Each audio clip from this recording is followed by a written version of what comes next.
안녕하세요. 오늘도 알찬 정보를 전해드리는 방랑전객입니다. 오늘은 고려아연의 임시 추주총회 결과에 대해 이야기해보고자 합니다. 지난 20일부터 어떤 일이 있었는지 순서대로 살펴보겠습니다. 오늘 정리할 내용은 의안상정금지 등 가처분 결정과 순환출자 내용 순으로 하겠습니다. 1. 의안상정금지 등 가처분 결정. 2025년 1월 21일 MBK가 신청한 의안상정금지 등 가처분 신청이 법원에서 받아들여졌습니다. 이 결정에 따라 집중투표제에 기반한 이사 선임 안건은 상정할 수 없게 되었습니다. 집중투표제란 무엇일까요?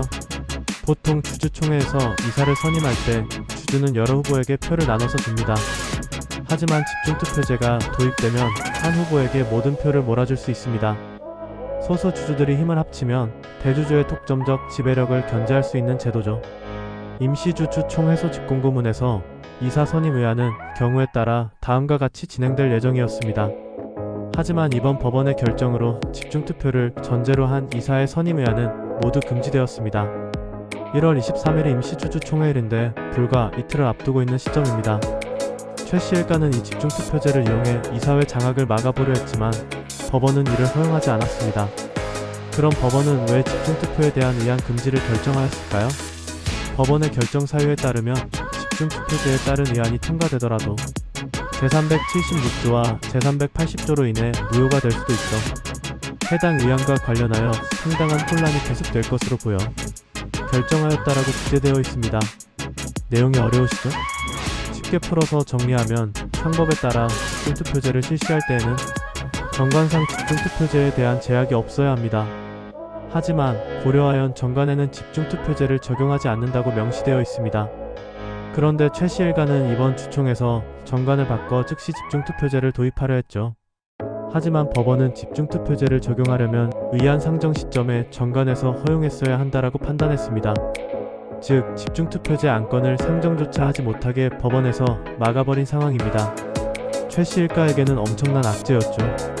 이대로라면 지분이 많은 장 씨 일가의 승리가 확실해 보였습니다. 하지만 이대로 물러설 최 씨 일가가 아니었습니다. 판을 뒤집을 새로운 전략을 꺼냈죠. 바로 순환출자에 따른 의결권 제한입니다. 순환출자에 따른 의결권 제한. 임시주총 하루 전 1월 20일 최 씨 일가는 영통의 의결권을 제한하겠다는 카드를 꺼냈습니다. 어떻게? 바로 순환출자를 활용해서요. 바로 고려아연, SMH, SMC, 영풍, 고려아연의 순환출자 고리를 형성하여 영풍이 보유한 고려아연 주식 약 25%의 의결권을 제한한다는 것입니다. 순환출자란 기업들이 서로의 주식을 가지고 연결된 구조를 말합니다. 예를 들어 A회사가 B회사의 주식을 가지고 있고 B회사가 C회사의 주식을 가지고 있고 C회사가 다시 A회사의 주식을 가지고 있는 구조죠. 이렇게 되면 적은 지분으로도 그룹 전체를 장악할 수 있는 효과가 생깁니다. 하지만 경영 투명성을 해칠 수도 있어 법적으로 제한이 걸려있죠. 그럼 고려아연의 상황을 보겠습니다. 기존의 고려아연과 영풍은 순환출자 관계가 아니었습니다. 하지만 최 씨 일가는 보유하고 있던 영풍의 주식 10%를 고려아연의 손자회사인 SMC에 매각하면서 새로운 순환출자 고리를 만들었습니다. 이렇게 되면 무슨 일이 벌어질까요? 상법 제369조 3항에 따라 고려아연의 손자회사인 SMC가 다른 회사인 영풍의 지분 10%를 초과하여 가지고 있으므로 영풍이 고려아연에 대해 의결권을 행사할 수 없게 되는 겁니다.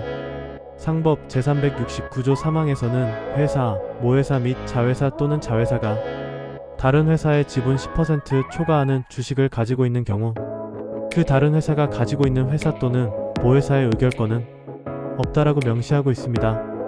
결과적으로 영풍이 보유한 고려아연 주식 25.4%의 의결권이 제한되었습니다. 장 씨 일가의 표가 대거 빠지면서 최 씨 일가의 안건이 모두 통과되었습니다. 집중투표제가 없었음에도 최 씨 일가는 경영권을 지켜냈습니다. 그런데 여기서 끝이 아닙니다. 장 씨 일가는 임시주주총회 무효를 주장하며 강하게 반발하고 있습니다. 공정거래법상 순환출자 제한 규정은 순환출자를 만들지 말라는 취지인데 오히려 이번 사례는 순환출자를 일부러 만든 경우라고 반박했습니다. 또한 SMC는 외국계 유한회사라서 상호주 제한 규정이 적용되지 않는다고 주장했습니다. 즉 SMC는 주식회사가 아니니까 우리가 여전히 고려아연 의결권을 행사할 수 있다는 입장이죠. 이에 최씨 일가는 상법상 국내 기업의 해외 자회사가 해당 조항을 적용받지 않는다는 내용은 없다고 반박하였습니다. 이제 이 싸움은 법원의 최종 판단을 기다리는 상황이 되었습니다. 만약 법원이 MBK 연합 측의 주장을 받아들인다면 영통의 의결권이 다시 인정되고 3월 19일 정기 주총에서 판세가 뒤집힐 가능성이 있습니다. 이번 주총에서 최씨 일가는 집중투표제를 잃었지만 상호주 제안으로 경영권을 지켜냈습니다. 하지만 장씨 일가는 법정 공방을 예고하며 반격에 나섰습니다. 과연 3월 정기 주총에서 최종 승자는 누구가 될까요? 여러분도 이 흥미진진한 경영권 싸움을 끝까지 지켜봐주세요. 다음 영상에서 더 알찬 정보로 찾아뵙겠습니다. 이상 방랑전객이었습니다. 감사합니다.